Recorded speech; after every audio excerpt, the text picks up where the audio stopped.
is not, of course, not only $1 million for adults, but for young people, they can get 4 years of college for free, which includes room and board and tuition and everything else. We reversed a downward trend. Now we're moving up, and just very, very happy about that. And you know, as of yesterday, when we looked at the last numbers, I haven't seen today's, but as of yesterday, we had increased the number of people being vaccinated by 45%, and that does not even include those 16 years of age and under. Another interesting thing is, of the young people, 17 years of age and under, who are eligible for the scholarship, the college scholarship, the number of those that have signed up online is phenomenally high. So it's higher than the adults. So it kind of tells us that there's some interest in there, at least among parents and kids, to get a 4-year scholarship to one of our great state universities. Did you expect this turnout with the Vaccination? Was this something we expected? In my wildest dreams, I did not think it would be this good, this effective. You know, we thought, we hoped that it would turn things around, that it would get us moving upward instead of downward, but had no idea it was going to be this successful. So very, very happy about it. You know, got a lot of criticism at first. People thought, hey, Mike DeWine's crazy for doing this. And, you know, some people said, isn't that a waste of money? And, you know, what I think is the real waste is if someone gets COVID now, when we have the vaccine and it's available and we can get it and we can prevent people from getting it. That's the real tragedy. Someone dies today of COVID. You know, it's always been a tragedy, but now at this stage of the pandemic, when we have the vaccine, it's just so horribly sad. Do you see the Capitol Journal report that state rep is drafting legislation to stop the vaccine lottery, and what's your reaction to that? Look, people, you know, it's 132 members of the General Assembly. They have the right to introduce any kind of bill they want to. But this is working. This will save lives. This will knock the virus down much faster. You know, one of the things that we wanted to do is not only get people vaccinated, but we knew there were some people out there who would eventually get vaccinated. If we could move that time up by a month or by 2 months, it does a lot more to be able to drive down the spread. I mean, we now have 43% of the people in the state who cannot get it and cannot spread it, by and large. They just can't spread it. So that's a big, big win. And, you know, look at these teenagers in here. Usually they don't get very sick if they get the COVID, but they can certainly spread it. We know teenagers will spread it. And so for them to come in and get vaccinated is just a great, great thing. And one of the reasons I was here today is just to thank the parents, thank teenagers, thank them for getting the vaccine. Given how effective it's been, is there any thought to just throwing a lot more money into the lottery? Well, we're going to take one step at a time. We've outlined what we're going to do. We're going to do it for 5 weeks at $1 million a week for adults, and a scholarship for 5 weeks. And you know, we'll kind of make those decisions as we move along. But happy with where we are, and just would remind everyone that you need to get the shot, and you need to get into the system by midnight Sunday night. Midnight tomorrow night, you need to be in. Now, if you miss that, that's okay. You'll be in the next one. So, and anybody who is signed up now is signed up for all 5 drawings. So once you're signed up, once you got the vaccine, once you're signed up, you're good, and you'll be able to participate in all 5 of these drawings. After the announcement of Vaccination, where are you seeing the largest uptick across the state? You know, who has gone from lowest to higher? You know, I haven't, we have data people that analyze this. I don't really know geographically. You know, we were seeing, as of a day ago, every demographic was up. The only demographic that was not significantly up was 80 years of age and older. And, you know, we already have, you know, over 3/4 of them vaccinated.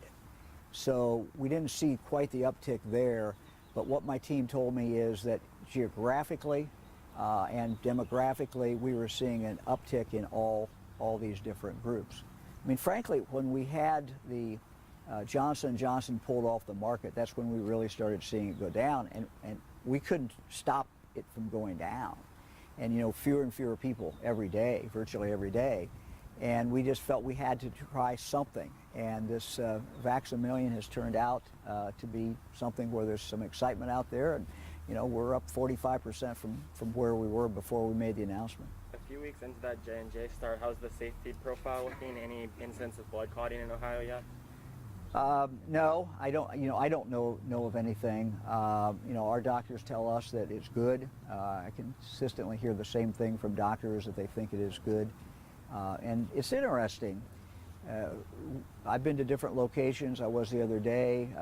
Actually, in Cincinnati, they were giving shots of Johnson & Johnson. They were always also doing Pfizer. People were coming in choosing. Some people want the Johnson & Johnson. Some people want the Pfizer. And it's a good thing we have both available.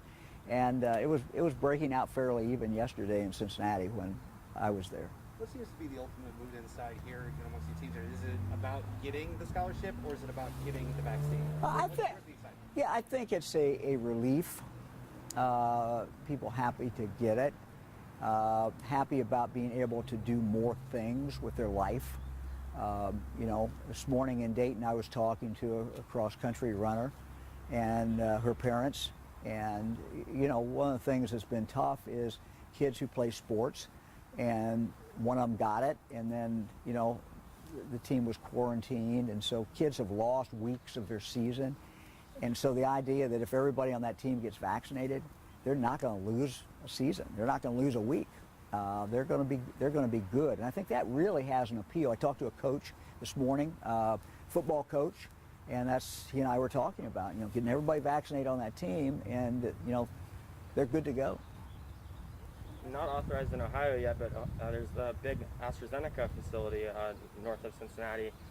How much pride does it bring to you to have that in Ohio, and can you provide maybe an update on the operations there? Yeah, I mean, you know, throughout this pandemic, we've had some great work by Ohio companies. In regard to the personal protection equipment, we've seen Ohio companies have literally started that up. We've seen some companies that literally started up hand sanitizer. So a lot of good things are coming out in Ohio. You know, as far as when they can produce, that's entirely up to the FDA and the officials. It's above my pay grade, but we're happy to have them in Ohio. Got it? All right, thank you so much. Thank you. Thanks, everybody. You guys want this back, or can I keep it? Okay. It's actually a consolation prize for speaking to the media. Well, I almost, in Dayton, I walked off with one this morning, actually. That's easy to do. I didn't get out the building, but I walked off for 10 minutes or so, so there you go. Blue Ray-Bans are they? No, they're very stylish, Governor. Got your I'll tell my wife that. Thank you. Oh, yeah, present. Yeah. Administrative residence. Yeah. Good. Take your mask off. Come on, you're outside. You're vaccinated. Good. Good. The governor says we don't need masks. Yeah, I'll get it. No, sure. I don't care. Put the tall guy in the middle. I always put the woman in the middle, but I got out of there. You want to do it? Great. One more. Thank you, Governor. Thank you very much, Governor. Thank you. See you. You have a nice Thank day. you. Thank you. Thank you very much. Appreciate it. Anytime you need help, let me know. That's great. It's all good. Are you okay if I mic you up? Is that okay? Are you comfortable with that? All right. I'm just going to clip this right on your lapel. Okay? I'm going to ring this on the inside of your jacket. And then I'm going to put this. You don't have a cell phone in this pocket? Nope. Okay, great. I'm just going to put that right there. Okay, Rusty, we'll see you on Monday. Thanks again. Yeah, send me an email with your numbers, and I'll send you. Oops. You too. Good to see you. Appreciate it. If you don't mind, I'm just going to say on the other side. All right. Sir, can I get your name and also your title? Sure. My name is Rustin Morse, and I'm Chief Medical Officer at Nationwide Children's Hospital. Talk to us about the governor coming to your hospital. It's an honor to have the governor visit here. He's been so instrumental in the state of Ohio with the COVID vaccine and the entire pandemic, and you know, we are working hard to try to vaccinate anyone who wants to be vaccinated, whether it's children or adults. They're welcome to come to Nationwide Children's Hospital. But he's been so instrumental in getting us what we need to be able to provide the vaccine that it's truly an honor to have him come, and it was great to watch him walk around, talk to patients and families, and to see the sense of pride that everyone in the auditorium who is being vaccinated has for being an Ohioan, and the sense of pride they have for being able to have a governor who is so supportive of the work that we're doing here and the efforts to get everyone vaccinated. With the announcement of Vaccination, are you guys seeing as well that large uptick, especially with young patients 17 and up? Yeah, it's interesting. So the timing of the Vaccination announcement was very close in proximity to when we were able to start vaccinating children 12 and over. So the uptick that we saw really was in adults. We had started seeing no longer had adults coming to be vaccinated. We started seeing more adults wanting to get vaccinated here. So the governor had mentioned that we had a 45% uptick across the state in vaccination rates after Vaccination, and the way we're seeing it here is in more adults now coming in. Were you guys ready for it? We're ready for it because we have a very well-oiled machine here. We can vaccinate approximately 500 people in approximately 3 hours. So we're prepared for it. We have the vaccine doses, we have the staff. It was just a bit of a surprise to see the uptick in the adults. Outstanding. What does it mean for the governor to be going around the state doing this? What does that mean? Not just here with Nationwide, but other hospitals as well. What does that mean for you as a minister? I think, the governor has been tremendously supportive of children's hospitals in the state of Ohio, so it means a great deal for all of us at any children's hospital anytime he wants to visit. We appreciate his support and his presence. I think it means just globally to healthcare, his commitment to healthcare in Ohio, his commitment and leadership around fighting this pandemic has been critical, and I think him taking some time to come visit with the hospitals does mean a lot to us. It gives us a sense of collaboration with his office and with his leadership. Message to those that are still on the fence, even given that option of possibly winning $1 million. A message to those who still, I'm not 100% sure, I don't trust it yet. What do you say to those guys? Yeah, I say go get vaccinated. It is the way we can get back to us all not wearing masks, going to Ohio State football games, getting our kids back in classrooms, walking into restaurants comfortably without fear. We need everyone to get vaccinated. It is safe. We haven't seen problems with it, and now is the best time to do it because the governor has offered that incentive of $1 million. Sir, thank you very much. Thank you. Hey, I'll give you my card. I go by Rustin, but... And it is doctor, but I go by Rustin. Okay, thank you very much, sir. My pleasure. All Thank right. you. You have a Thanks good for one. coming. We appreciate it. And I am fully back, so. Excellent. Yes. And, thank you for your service. Oh, thank you.